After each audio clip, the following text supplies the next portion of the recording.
और वो मासूम बच्चे जो इन गंदी भैया बोलते हैं, इनको कोई कुत्ता नहीं पूछेगा, ना सऊदी में ना पाकिस्तान में। अगर इनके दम है ना तो जाकर बताए, डूब के मर जाओ। तुम्हारे ना जूतों नीचे से उतारू, तुम्हारे मुंह पर बजाऊं, तुम्हारा मुंह तोड़ दूं। जैसे उस घर के 2 चिराग बुझे है ना, तो 2 चिराग में तो मेरे हिसाब से तो पूरा परिवार आज लोग कह रहे हैं उसकी माँ का क्या कसूर, उसके बाप का, उसके भाई का क्या कसूर। नमस्कार, आप देख रहे हैं लीडिंग भारत और मैं हूं आपके साथ आस्था तिवारी।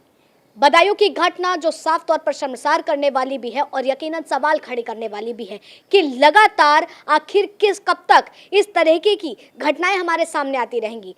कोई भी अगर बात की जाए तो हर बार लगातार इस तरीके की चीज़ें आती हैं। अगर बात की जाए तो बीते साल भी राजस्थान से इस तरह की खबर सामने आई थी, जहां पर एक मुस्लिम युवक ने एक दर्जी का सर काट दिया था और सर तन से जुदा के नारे लगाए थे। लेकिन जब बात बदायूं की करते हैं तो घर में घुस करके छत पर जा करके 2 मासूमों का गला काट देता है एक युवक जो घर के सामने नाई का काम करता है। आखिर वो किस तरीके से 2 बच्चों के लिए कसाई बन गया, इन तमाम मुद्दों पर चर्चा करने के लिए आज मेरे साथ आस्था मां जुड़ी हुई हैं। आस्था मां से बात करेंगे और जानेंगे कि आखिर ऐसे लोगों के लिए कौन सी सजा जायज है। क्या लगता है आस्था मां?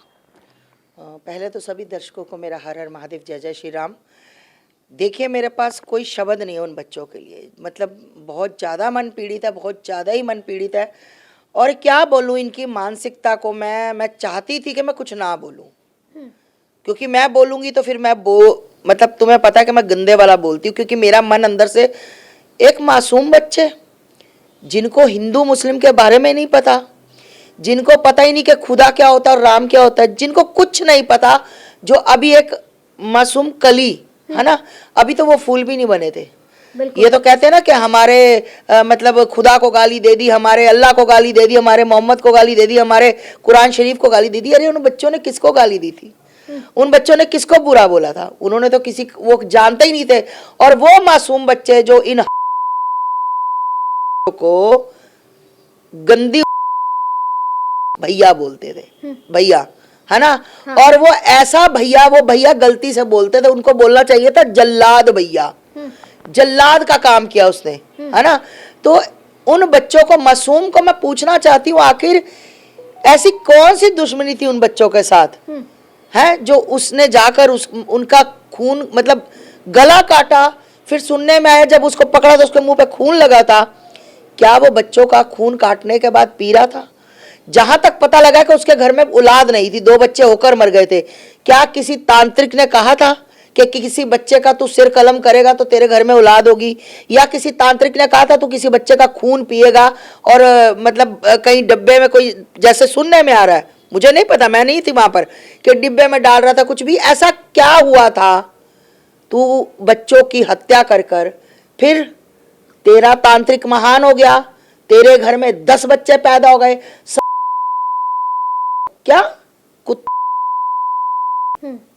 और मैं चाहती हूं कि दूसरा भी मौत मारा जाए, उसका भाई। जैसे उस घर के 2 चिराग बुझे है ना, तो 2 चिराग में तो मेरे हिसाब से तो पूरा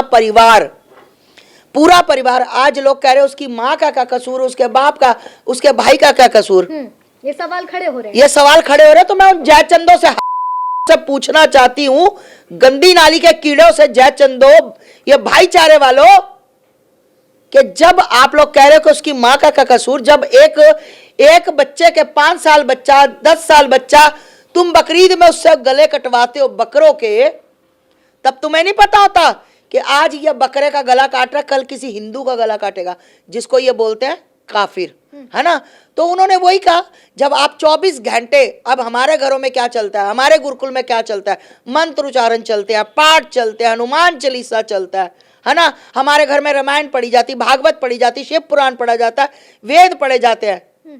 इनके घर में क्या पढ़ा जाता है? वो वाली कुरान, वो वाली हदीस जिसमें लिखता है ये काफिर हैं, इनको मार दो।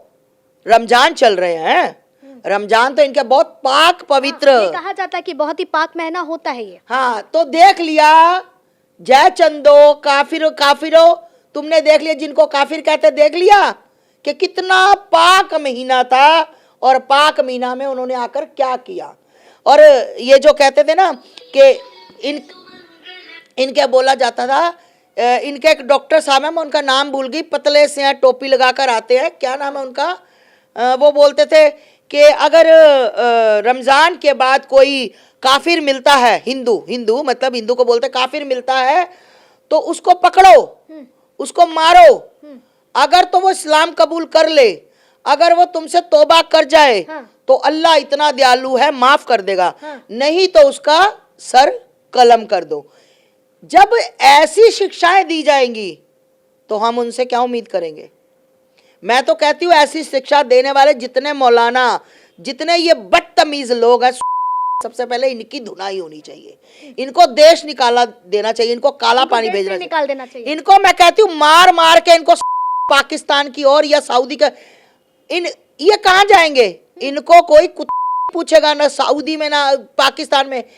अगर इनके दम है ना तो जाकर बताएं इनको, अगर पानी धोने के लिए, मुंह धोने के लिए तो छोड़ो, अगर इनको दे देना तो मेरा नाम बदल देना, जूते मार के इनको भगाएंगे। आप इस सारी चीजों को कौन सी कट्टरपंथी सोच में देख रहे हैं कि किस तरीके से एक मुस्लिम युवक जाता है और दो हिंदुओं का गला, बच्चों का गला काट देता है। इस्लाम में सिखाया जाता है ये बहुत। अब वो कहाँ गए जो कहते थे अरे माता जी ऐसे मत बोला करो, माता जी भाईचारा, ऐसे मत बोलो माता जी, हिंदू मुस्लिम मत किया करो। कहाँ गए वो लोग, मर गए हो, मौत हो गई तुम्हारी, यमराज ले गया या अल्लाह ले गया, कहाँ मर गए। अभी मैं आपको बताती हूँ, यूट्यूब पर एक बहन है मेरी, उसने मुझे कहा कि माता जी मेरे साथ एक दिन लाइव जुड़िएगा, तो मैंने उससे पूछा हाँ अपना शेयर करो, मुझे लिंक शेयर करो, मैं देखती हूँ। हिंदू महिला का मैंने लिंक शेयर किया और वो क्या बोल रही है लोगों को कि ऐसा है, देखिए कि ये पाक महीना चल रहा है, रमज़ान का पाक महीना, मेरी हिंदू बहन बोल रही है कि पाक महीना रमज़ान का चल रहा है, आप साथ दीजिए, अल्लाह आप पर रहम करेगा, अल्लाह आपको ये। मैंने उसको फ़ोन किया, तुझे शर्म नहीं आती, तुझे सावन का महीना नज़र नहीं आया, तुझे नवरात्रि नज़र नहीं आई। कह रही नहीं, यहाँ पर एक्चुअली में ना हिंदू मुस्लिम इकट्ठे रहते हैं, वो दिवाली मनाते हैं हमारे साथ, हम रमज़ान मनाते हैं। डूब के मर जाओ सालो, तुम्हारे ना जूतों नीचे से उतारूं, तुम्हारे मुंह पर बजाऊं, बच्चों तुम्हारा मुंह तोड़ दूं, हरामजादो। मैं सरकार से कहना चाहती हूँ कि इनको सवार लो, मैं बदायूं के लोगों से कहना चाहती हूँ, और मैं जैसे ही ठीक होंगी मैं बदायूं पहुंचूंगी, और मैं बताना चाहती हूँ इनको कि इनको सवार लो, अगर नहीं संवरते तो हमें बता दो। आप आस्था माँ शिक्षा की बात कर रही थी, लेकिन जब उनके माँ से लोगों ने, पत्रकारों ने बात करी तो उनकी माँ ने कहा कि पहले मेरा बच्चा ऐसा था ही नहीं, ऐसा कुछ था ही नहीं, उसने क्यों किया हमें नहीं पता। बच्चा तो पहले किसी का ही नहीं होता, कभी देखा है आप? एक भी मुझे बताओ कि मेरे हिंदू के 2 बच्चे गए हों, जिसको ये काफिर बोलते हैं, कभी 2 बच्चे गए हों और उन्होंने जाकर मासूम मुसलमानों के बच्चों के सिर कलम कर दिए, क्योंकि हमारे हिंदुओं में ये सिखाया ही नहीं जाता। हमारे हिंदुओं में सिर्फ सेवा भाव, अतिथि देवो भवा, कि जो हमारे घर आ गया या हम किसी के, तो वो हमारे लिए भगवान के समान है। ये सबसे पहले इनके मदरसे बंद कराओ, इनके सरकार मदरसे बंद कराए। योगी जी, यूपी में मदरसे बैन होने चाहिए, बुलडोजर चलने चाहिए। तो क्या लगता है कि घर पे बुलडोजर चल जाना चाहिए? बिल्कुल, मैं कहती हूँ इनको, मैं तो कहती हूँ सारा घर तहस नहस कर देना चाहिए ऐसे बच्चों का। ये तो एक भाई करता है, दूसरे को कह देते कि इसका क्या कसूर था। अरे खानदान तो वही है, खानदान तो इस्लामी है इनका, है तो ये सारे एक ही तरह के मुल्ले। फिर कह देते कि हमें लोग, हम भारत, ये कहते थे कि हम भारत में सुरक्षित नहीं है। तुम जहां सुरक्षित हो वहां चले जाओ, तुम्हारा यहाँ पर काम भी कोई नहीं है।